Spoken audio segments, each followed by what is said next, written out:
वो 19 दिसंबर 1927 का दिन था जब भारत के शहीद क्रांतिकारियों अशफाकुल्लाह खान, पंडित राम प्रसाद बिस्मिल और ठाकुर रोशन सिंह को फांसी की सज़ा सुनाई गई थी। फांसी की इस पूरी कहानी को समझने के लिए आपको गांधी जी के उस असहयोग आंदोलन को समझना होगा जिसकी वजह से शहीद क्रांतिकारियों में गांधी जी के प्रति नाराज़गी की एक लहर उठी और बात काकोरी कांड तक पहुंच गई।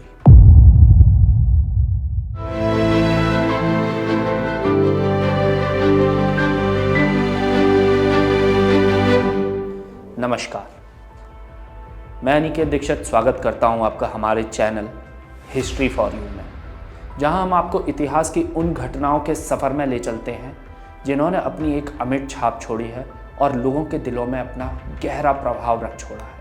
अंग्रेज़ हुक्मरानों की बढ़ती ज़्यादतियों का विरोध करने के लिए राष्ट्रपिता गांधी ने 1 अगस्त 1920 को असहयोग आंदोलन की शुरुआत की। आंदोलन के दौरान स्टूडेंट्स ने सरकारी स्कूलों और कॉलेज में जाना छोड़ दिया था। वकीलों ने अदालत में जाना छोड़ दिया। गांव से लेकर शहर तक गांधी जी के असहयोग आंदोलन का असर व्यापक स्तर पर दिखने लगा था। लेकिन 4 फरवरी सन 1922 को जब देश भर में गांधी जी का असहयोग आंदोलन चल रहा था, असहयोग आंदोलन के समर्थन में तैयारी के साथ कई जत्थे निकले थे। आंदोलनकारियों ने यह तय किया था कि अंग्रेज कितना भी अत्याचार करें, पीछे नहीं हटा जाएगा। सेवकों को अलग अलग जत्थे में बांट दिया गया, लेकिन पुलिस ने भीड़ को तितर बितर करने के लिए गोलियां चला दी, जिसमें 10 आंदोलनकारियों की मौत हो गई। गुस्साई भीड़ ने पुलिस थाने पर धावा बोल दिया और थाने में आग लगा दी, जिसमें दर्जनों पुलिसकर्मियों की जलकर मौत हो गई। जिसके बाद साल 1922 में चौरी चौरा कांड के बाद गांधी जी ने अपना असहयोग आंदोलन वापस लेने का फैसला किया, तो कई युवाओं को उनके इस कदम से निराशा हुई। इसमें राम प्रसाद बिस्मिल और अशफाकुल्लाह भी शामिल थे। गांधी जी के मोह भंग होने के बाद युवा क्रांतिकारी हिंदुस्तान रिपब्लिकन एसोसिएशन पार्टी में शामिल हो गए। इनका मानना था कि मांगने से स्वतंत्रता मिलने वाली नहीं है, इसके लिए हमें लड़ना होगा और लड़ने के लिए बम, बंदूकों और हथियार की ज़रूरत थी, जिनके सहारे अंग्रेज़ों से आज़ादी छीनी जाती। युवा क्रांतिकारियों का यह भी मानना था कि अंग्रेज़ इसलिए इतने कम होने के बावजूद करोड़ों भारतीयों पर शासन कर पा रहे हैं क्योंकि उनके पास अच्छे हथियार और एडवांस टेक्नोलॉजी है। ऐसी स्थिति में हमें उनसे भिड़ने के लिए ऐसे ही हथियारों की ज़रूरत होगी। जिसके बाद इन युवा क्रांतिकारियों के दिल और दिमाग में पैसे जुटाने वाले आइडिया ने जन्म लिया। क्रांतिकारियों के पास ब्रिटिश हुकूमत से लड़ने के लिए जज्बा था, हिम्मत थी और उम्मीद थी, लेकिन अंग्रेजी शासन से लड़ने के लिए पैसों और हथियार की ज़रूरत थी। युवा क्रांतिकारियों के पास यही से दिमाग में खुराफाती आइडिया चलने लगे। ये बात क्रांतिकारियों के दिमाग में चल रही थी कि एक रोज़ राम प्रसाद बिस्मिल ने शाहजहाँपुर से लखनऊ की ओर सफ़र के दौरान ध्यान दिया कि स्टेशन मास्टर पैसों का थैला गार्ड को देता है, जिसे वो ले जाकर लखनऊ के स्टेशन सुपरिटेंडेंट को देता है। फिर क्या था, बिस्मिल ने तय किया कि इस पैसे को हर हाल में लूटना है। बस यहीं से काकोरी लूट की नींव पड़ी। 9 अगस्त 1925 को काकोरी में जो हुआ वह देश की आज़ादी का वो कांड है जिसे सुनकर हर कोई सहम उठता है। यह कोई मामूली लूट नहीं थी, बल्कि अंग्रेजी हुकूमत को हिला देने वाला लूट कांड था। इस घटना के ऊपर शहीद आज़म भगत सिंह ने काफ़ी विस्तार से लिखा है।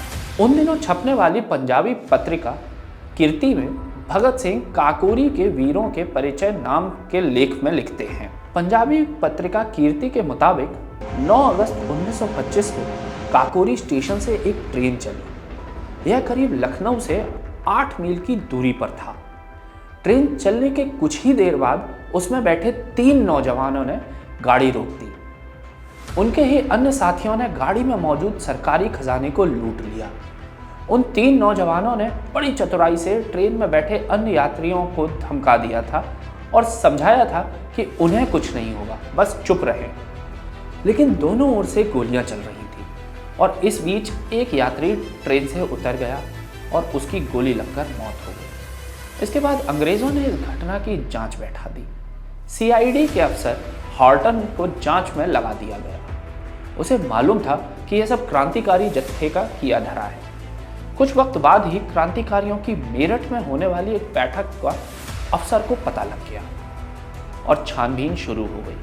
सितंबर आते आते गिरफ्तारियां होनी शुरू हो गई। बंदूक की नोक पर काकोरी में सरकारी खजाने के 4,601 रुपए लूटने के बाद ब्रिटिश सरकार में भूचाल मच गया। एक महीने के अंदर लगभग 40 लोगों को गिरफ्तार कर लिया गया। इनमें स्वर्ण सिंह, रामप्रसाद बिस्मिल, अशफाकुल्ला खान, राजेंद्र लाहिड़ी, दुर्गा भगवती चंद्र वोहरा, रोशन सिंह, सचिंद्र नाथ बख्शी, चंद्रशेखर आज़ाद, विष्णु शरद दुबलिश, केशव चक्रवर्ती, बनवारी लाल, मुकुंदी लाल और सचिंद्र नाथ सान्याल एवं मनमथ नाथ गुप्ता शामिल थे। इनमें से 29 लोगों के अलावा बाकियों को छोड़ दिया गया था। 29 लोगों के खिलाफ स्पेशल मजिस्ट्रेट की अदालत में मुकदमा चला और 6 अप्रैल 1927 को आखिरी फैसला सुनाया गया, जिसमें रामप्रसाद बिस्मिल, अशफाकुल्ला खान, राजेंद्र लाहिड़ी, ठाकुर रोशन सिंह को फांसी की सजा सुनाई गई। जिन लोगों पर मुकदमा चलाया गया उनमें से कुछ को 14 साल तक की सजा दी गई और 2 लोग सरकारी गवाह बन गए, इसलिए उनको माफ कर दिया गया। हालांकि चंद्रशेखर आज़ाद किसी तरह फरार होने में कामयाब हो गए थे, लेकिन बाद में एक एनकाउंटर में वह भी शहीद हो गए। इसे इत्तेफाक माना जाए या फिर कुछ और कि एक ही शहर में बिस्मिल, अशफाक और रोशन सिंह का जन्म हुआ और एक ही दिन तीनों अमर शहीदों को फांसी दी गई। बस कुछ अलग था तो फांसी का फंदा, शहर और जेल। काकोरी कांड के लिए भारत के शहीद क्रांतिकारियों अशफाकुल्ला खान, पंडित रामप्रसाद बिस्मिल और ठाकुर रोशन सिंह को 19 दिसंबर 1927 को फांसी दे दी गई। तीनों की फांसी की सज़ा एक ही तारीख पर दी गई, लेकिन फांसी के लिए 3 अलग अलग जेल चुनी गई थी। अशफाकुल्ला खान को 19 दिसंबर 1927 को गोरखपुर जेल में फांसी की सज़ा सुनाई गई। रामप्रसाद बिस्मिल को फैज़ाबाद जेल में फांसी की सज़ा दी गई और ठाकुर रोशन सिंह को इलाहाबाद जेल में फांसी दी। तो यह थी कहानी हमारे अमर शहीदों की और काकोरी कांड। अगर आपको हमारा ये वीडियो पसंद आया हो तो इसे लाइक, शेयर करें और हमारे चैनल हिस्ट्री फॉर यू को सब्सक्राइब ज़रूर करें। साथ ही बेल आइकन को दबाना ना भूलें, जिससे आगे आने वाले ऐसे एक्साइटिंग वीडियोज़ आपको मिलते हैं। तब तक के लिए धन्यवाद।